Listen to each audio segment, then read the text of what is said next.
Merci à vous d'avoir pris ce rendez-vous de ce deuxième numéro de votre émission spéciale On My Way sur Reporter Bénin. Eh bien, aujourd'hui, je reçois pour vous Miguel Hueto. C'est une jeune femme engagée pour une cause noble. Eh bien, sans plus tarder, on la découvre dans ce reportage qui nous parle d'elle.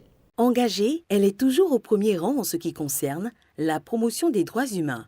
Miguel Hueto, juriste spécialiste en droits de l'homme et présidente de l'ONG Human Rights Priority, ne fait que son travail, dira-t-on. Mais son activisme, son dévouement et sa passion pour le travail bien fait et l'amour du prochain ne laissent personne indifférent quant à ses capacités intellectuelles. Cette dame gracieuse et de toute intelligence, qui ne perd pas son latin quand il s'agit de défendre une cause, s'est investie à ce jour dans plusieurs campagnes pour promouvoir les droits humains, dont entre autres aussi campagne Tolérance Zéro. Elle est aussi l'instigatrice en 2017 de Droits de l'homme à la loupe.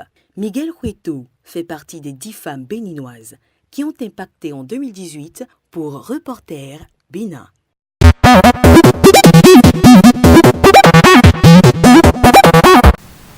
Alors, bienvenue à vous. On My Way, dans sa partie entretien, reçoit pour vous aujourd'hui une activiste des droits de l'homme. Son nom, Miguel Hueto, elle est juriste, spécialiste en droits de l'homme et responsable à l'ONG Human Rights Priority Benin. Bienvenue à vous, Miguel Hueto, bienvenue sur ce plateau. Que doit-on savoir de vous?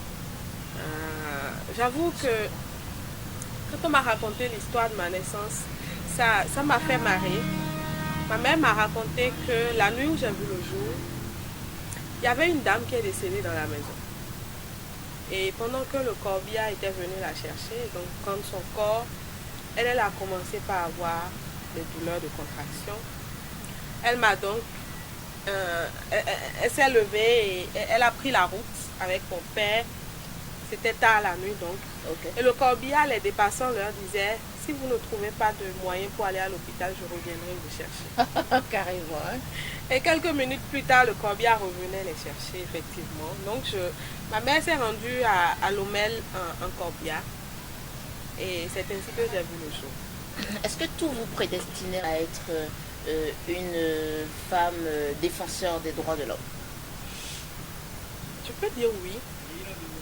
Peut-être pas sous cette appellation-là. J'ai toujours été en fait très interpellée tout le temps, on va dire, quand j'assiste à une violation. J'aime pas qu'on bafoue les droits de quelqu'un à côté de moi. J'aime pas qu'on malmène quelqu'un. J'aime pas qu'on fasse du mal à l'autre à côté de moi. Il existe plusieurs formes de combat, plusieurs sortes de combats auxquels vous auriez pu vous donner. Mais pourquoi précisément celui des droits de l'homme? Ce que je n'ai pas dit, c'est que, par exemple, quand j'étais au primaire, au secondaire, ma passion, ça a été de faire le journalisme. Okay. Pourquoi? Parce que pour moi, c'était une manière de... C'était un canal pour dire les choses. Ouais. C'était un canal pour donner la voix aux sans-voix.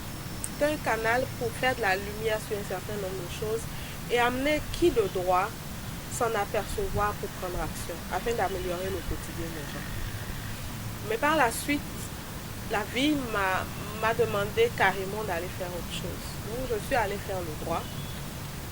Et quand je faisais le droit, l'aboutissement que j'entrevoyais moi-même, c'était d'être une avocate. Et donc, quand j'ai eu ma maîtrise, je suis allée faire le concours d'avocature, 1 an. J'ai fait les cours et je suis allée au concours. Malheureusement, ça n'a pas marché. Après, je me suis dit, mais tiens, si tu devenais avocate, ça veut dire quoi? Tu as plusieurs domaines d'action. Tu peux être avocat d'affaires, tu peux être exercer dans différents domaines. Mais si je devais choisir, j'aurais pu être une avocate des sans-voix. C'est-à-dire que les dossiers, ces personnes-là qui sont vraiment vulnérables, qui n'ont pas les moyens, qui ont besoin de quelqu'un pour que la justice leur soit rendue, j'aurais pu être au service de ces personnes. Après, j'ai découvert ce qu'on a appelé les droits humains.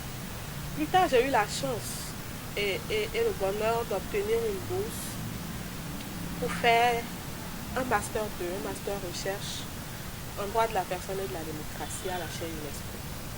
Disons que ça a été le déclic. Et c'est là où je me suis rendu compte qu'en fait, oui, je n'ai pas pu faire le journalisme, mais il y a un lien de tout ça. Et que faire les droits humains, devenir activiste des droits humains, c'est une manière aussi de contribuer au bien-être de ma communauté. Miguel Cueto, moi je vous ai remarqué sur les réseaux sociaux.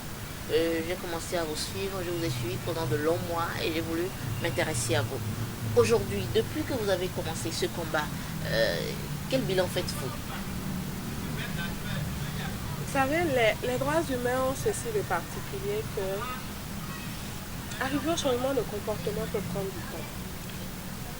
Ce qui fait que vous pouvez faire du plaidoyer, vous pouvez faire un certain nombre d'actions et ne pas voir le changement tout de suite.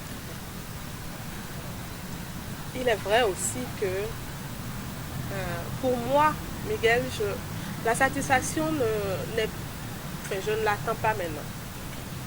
Ma satisfaction, elle sera au rendez-vous le jour où je ne serai plus de ce monde.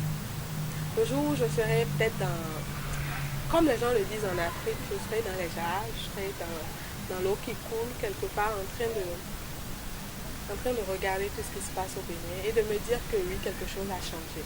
De me dire que la génération à venir est tellement au parfum de ses droits et de ses devoirs que les dirigeants de ce moment-là n'ont pas le choix que de faire droit à leurs droits. Je vais le dire comme ça, que de faire droit à leurs droits. Et que ce nouveau type de citoyens n'attendrait pas que les dirigeants leur fassent pression sur eux pour faire ce qui est de leur devoir dans la cité. Parce que nos droits, oui, nous avons l'obligation de les réclamer, mais nous avons également comme rôle d'accomplir nos devoirs. Et c'est Gandhi qui disait, je vais le paraphraser parce que je n'ai pas la formulation exacte, qu'il n'y a de meilleurs droits que ceux dont l'on peut jouir en accomplissant ses devoirs. Est-ce que le combat serait plus difficile si vous étiez un homme? Ce combat, je pense que je sois femme ou que je sois homme, il n'y a pas de différence. Bien que des difficultés subsistent. Entre autres difficultés, j'ai envie de parler du fait que je ne peux pas me dédoubler, que je ne peux pas me diviser en 1000 parts.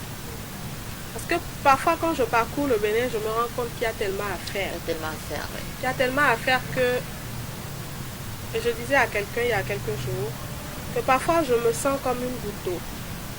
Je sens mes actions comme une goutte d'eau. Et il y a des moments où ça me rend triste. Parce que je me rends compte de ce que seul je ne peux rien faire. Je ne peux pas apporter la solution à tout le monde. Et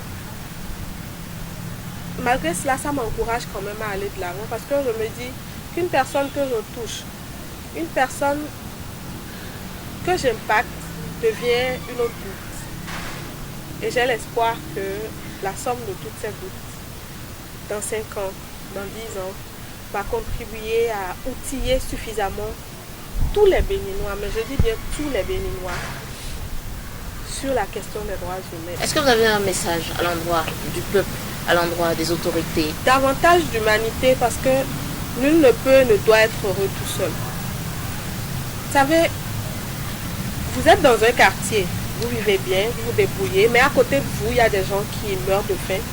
Il y a des gens qui n'arrivent pas à satisfaire à leurs besoins d'alimentation. Si vous pouvez faire quelque chose, n'hésitez pas à le faire. À l'État,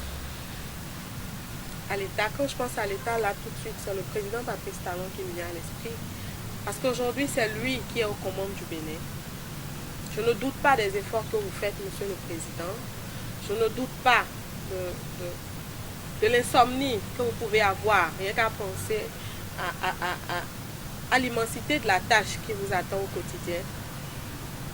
Mais si vous pensez réellement, si vous voulez réellement être applaudi quand vous allez finir votre mandat, je pense qu'il faut davantage retrousser vos manches. On n'est pas président parce qu'on a envie d'être président. On n'est pas président parce que c'est juste un challenge qu'on a envie de relever. On est président parce qu'on a envie de servir sa nation. Et je voudrais que l'esprit de service et de patriotisme puisse vous embraser là tout de suite. Et que cet esprit de service et de patriotisme puisse embraser toutes les personnes qui collaborent avec vous, tous vos collaborateurs, tous vos ministres. Parce que vous êtes là où vous êtes aujourd'hui pour servir les Béninois. Vous n'êtes pas là pour que nous, on vous serve. Vous êtes là pour nous servir. Vous êtes là pour faire de notre vie une meilleure vie au soir de 2021. Donc, retroussez davantage vos mains. Faites votre job, Monsieur le Président. Et rendez les Béninois fiers de vous avoir mis là où vous êtes. Sortez-nous de cet isolement, de cet asile dans lequel nous semblons aller. Parce que les Béninois ne mangent pas à leur faim. Monsieur le Président.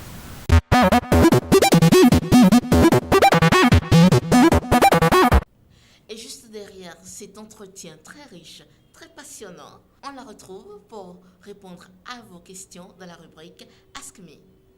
Heureux de vous retrouver, chers internautes. Aujourd'hui, nous sommes en compagnie de Madame Miguel Hueto, juriste et activiste pour les droits de l'homme. Et c'est avec plaisir qu'elle se soumet au questionnaire du Ask Me. Alors, Madame, est-ce que l'activisme nourrit son homme? En aucun cas, l'activisme ne peut se substituer à un emploi. L'activisme, pour Miguel Hueto, c'est du volontariat. C'est la réponse à un appel. Pour dire que Miguel Hueto, à travers son activisme, ne fait que répondre à l'appel de son pays, le Bénin, qui lui a fait remarquer que dans le secteur ou dans le domaine des droits humains, il y a beaucoup à faire. Et donc, répondre à cet appel, c'est faire de l'activisme, c'est combattre au jour le jour, c'est se mouiller le maillot, c'est se démerder avec les voies et moyens légaux, bien entendu, pour que les droits humains s'épanouissent. En quoi être activiste vous rend plus dynamique? L'activisme vous fait viser le sommet. L'activisme vous donne envie de relever des challenges plus grands. À travers votre activisme, vous surpassez au quotidien. Vous avez envie de découvrir, d'être le meilleur dans votre domaine. Et cela fait que vous êtes tout le temps en train de rechercher des informations. Vous êtes tout le temps en train de travailler à vous améliorer vous-même. De façon générale, l'activisme aide à avoir une autre personne de vous, mais en mieux. Que pensez-vous de ce super activisme sur les réseaux sociaux? L'avènement des réseaux sociaux contribue énormément à la chose.